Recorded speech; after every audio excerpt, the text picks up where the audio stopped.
Assalamualaikum warahmatullahi wabarakatuh. Alhamdulillahirabbil alamin. Wassalatu wassalamu asrofil anbiya'i wal mursalin sayyidina wa habibina nabiyyina Muhammadin wa ala alihi wa ashabihi ajmain wa ala man tabi'ahum bisani illa yaumidin amma ba'du.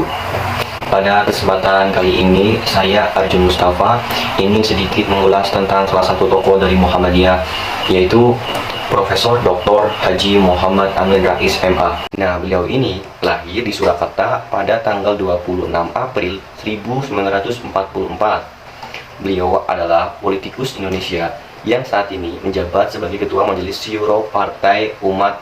Nah, sejak awal dideklarasikan pada tanggal 29 April 2021.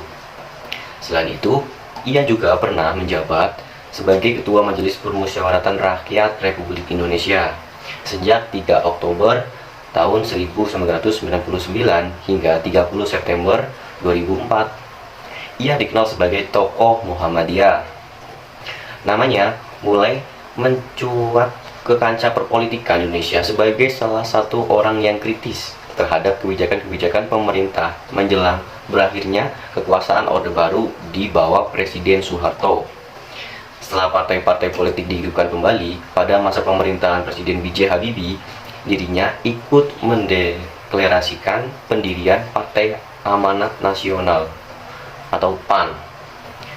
Nah, untuk karirnya, Amin Rais sejak lulus sarjana dari Fakultas Ilmu Sosial dan Ilmu Politik Universitas Gadjah Mada, Yogyakarta pada tahun 1968 dan lulus sarjana muda Fakultas Tarbiyah UIN Sunan Kalijaga, Yogyakarta. Amin melanglang ke berbagai negara dan baru kembali tahun 1984 dengan mengenakan gelar master pada tahun 1974 dari Universitas Notre Dame, Indiana, Amerika Serikat, dan gelar doktor ilmu politik dari Universitas Chicago, Amerika Serikat. Kemudian ia menjadi seorang dosen pada Universitas Gadjah Mada. Ia bergiat pula dalam Muhammadiyah, ICMI, BPPT, dan beberapa organisasi lain. Akhirnya, setelah terlibat langsung dalam proses reformasi, Amin membentuk Partai Amanat Nasional atau PAN pada tahun 1998 dengan platform nasionalis terbuka. Ketika hasil pemilu tahun 1999 tidak memuaskan bagi PAN, Amin masih mampu bermain cantik dengan berhasil menjadi Ketua MPR RI. Nah, posisinya tersebut membuat peran Amin Rais begitu besar dalam perjalanan politik Indonesia. Saat ini, pada tahun 1999, Amin urung maju dalam pemilihan presiden. Ia maju sebagai calon presiden bersama Siswono Yudo Husodo pada Pilpres tahun 2004. Akan tetapi ia kalah dan hanya meraih kurang dari 15% suara nasional. Namun, pada Juni 2017, Amin Rais disebut oleh jaksa KPK dalam persidangan tindak pidana korupsi dengan terdakwa Siti Fadila Supari. Dalam surat tuntunan jaksa, sejumlah uang yang diterima sebagai keuntungan pihak swasta juga mengalir ke rekening Amin Rais. Nah, menurut jaksa, berdasarkan fakta persidangan menunjukkan langsung yang dilakukan oleh Siti terhadap PT Indofarm merupakan bentuk bantuan Siti terhadap Partai Amanat Nasional. Pengangkatan Siti sebagai Menteri Kesehatan merupakan hasil rekomendasi Muhammadiyah. Tak lama kemudian, Sutrisno Bachir memberikan klarifikasi bahwa Amin Rais tidak ada hubungannya dengan kasus korupsi yang sedang ditangani oleh KPK, sehingga diduga menjadi alasan mengapa Amin Rais tidak pernah dipanggil KPK.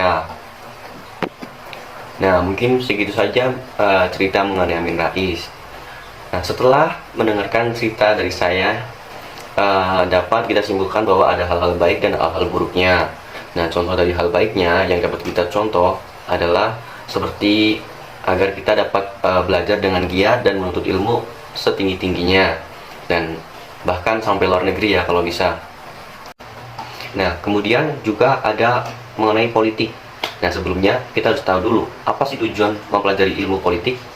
Nah, tujuannya ialah memberikan pemahaman secara integral terhadap politik dan nilai-nilai yang terkandung di dalamnya. Ilmu politik bertujuan untuk mensejahterakan bangsa, mencerdaskan kehidupan bangsa, dan memelihara perdamaian dunia. Akan tetapi, apabila kita terlalu mendalami politik, kita juga dapat terjerumus pada hal-hal yang buruk atau hal yang seharusnya positif malah menjadi negatif.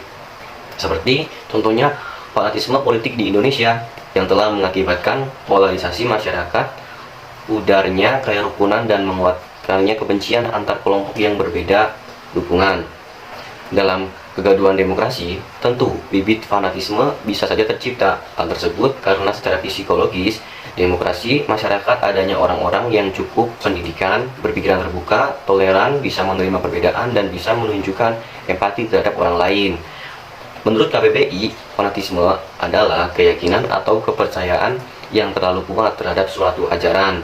Kalau dalam hal ini, tentunya terhadap ajaran politik, padahal orang dulu memberikan petuah agar kita jangan terlalu fanatik pada suatu paham atau ajaran, karena segala sesuatu yang berlebihan itu tidak baik, termasuk urusan dukungan politik.